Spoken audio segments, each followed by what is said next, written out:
Olá meninos! Hoje vamos abordar um conteúdo de português que já trabalhamos, os conectores de escrita.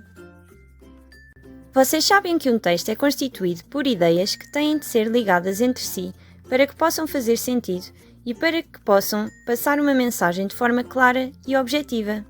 Assim, é importante que as frases estejam bem articuladas umas com as outras. Vamos imaginar todos um puzzle. É exatamente a mesma coisa. Imaginem que cada ideia de uma frase é uma peça de um puzzle, tal como mostra a imagem.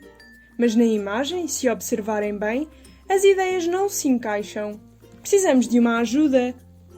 E como se chamará esta ajuda que usamos para juntar ideias de uma ou de várias frases?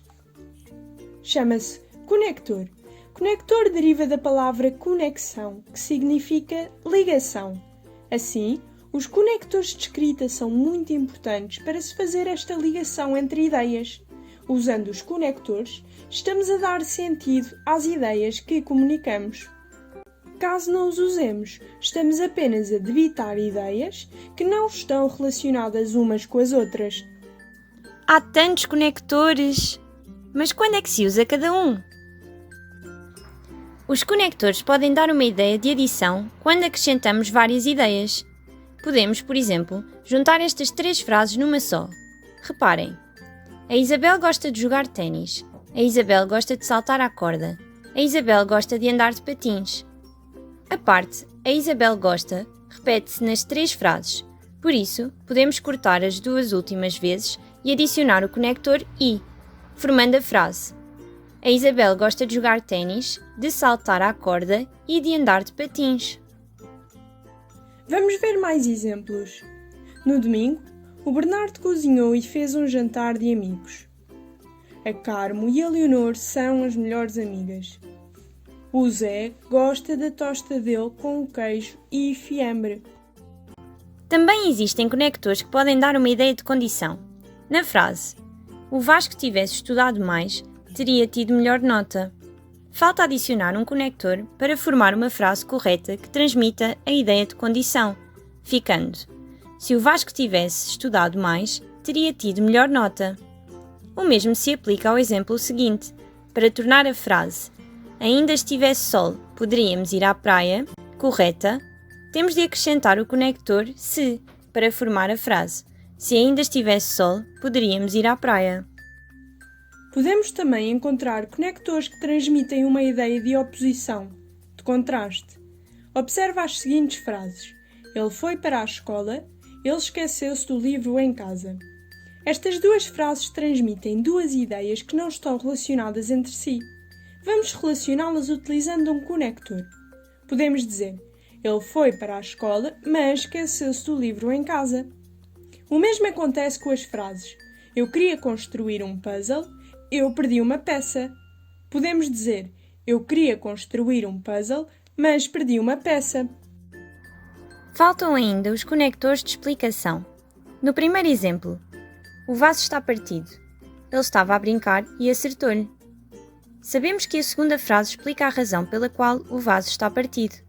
Para transmitir o sentido das frases, devemos então juntá-las e adicionar o conector porque, formando a frase: o vaso está partido porque ele estava a brincar e acertou-lhe. O mesmo acontece no segundo exemplo. Não fiz o jantar, fiquei sem água. Que fica: não fiz o jantar porque fiquei sem água. Adicionando o conector porque, transmitimos a mensagem de que o jantar não foi feito porque não havia água.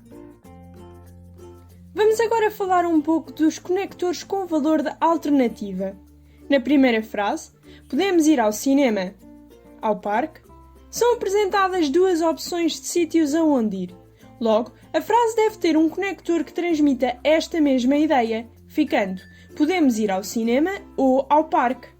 O mesmo acontece com a segunda frase, que apresenta a seguinte pergunta: quer gelado de morango de chocolate? Assim, quer-se saber qual o gelado que alguém prefere, apresentando 2 opções, sendo que a frase fica: quer gelado de morango ou de chocolate?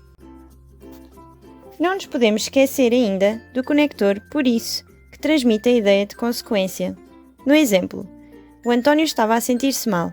O António foi à enfermaria.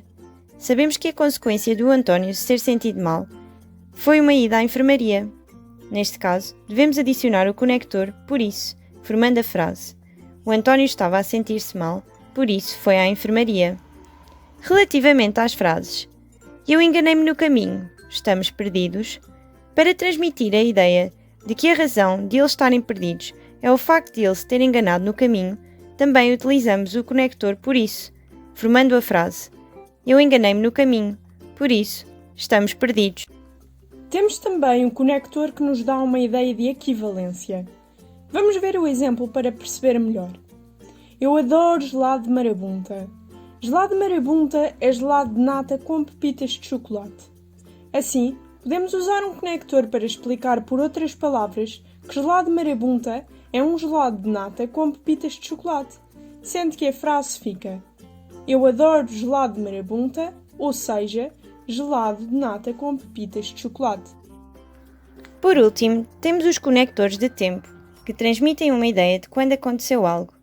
Neste exemplo, poderíamos utilizar o conector antes, formando a frase: antes do feriado, vamos ao cinema. Ou poderíamos utilizar o conector depois, formando a frase: depois do feriado, vamos ao cinema. Através deste exemplo, percebemos de uma forma clara como os conectores podem mudar o sentido das frases. Chegamos então ao fim deste vídeo. Agora, é importante resumir todos os conectores que já falámos até agora para que nunca se esqueçam de os utilizar. Vamos a isto. Temos os conectores de condição, por exemplo, o se, de oposição, contraste, por exemplo, o mas, de alternativa, por exemplo, o ou, de tempo, por exemplo, o depois, de adição, por exemplo, o e, de explicação, por exemplo, o porque, de consequência, por exemplo, o por isso, e finalmente temos os conectores de equivalência, por exemplo, o ou seja.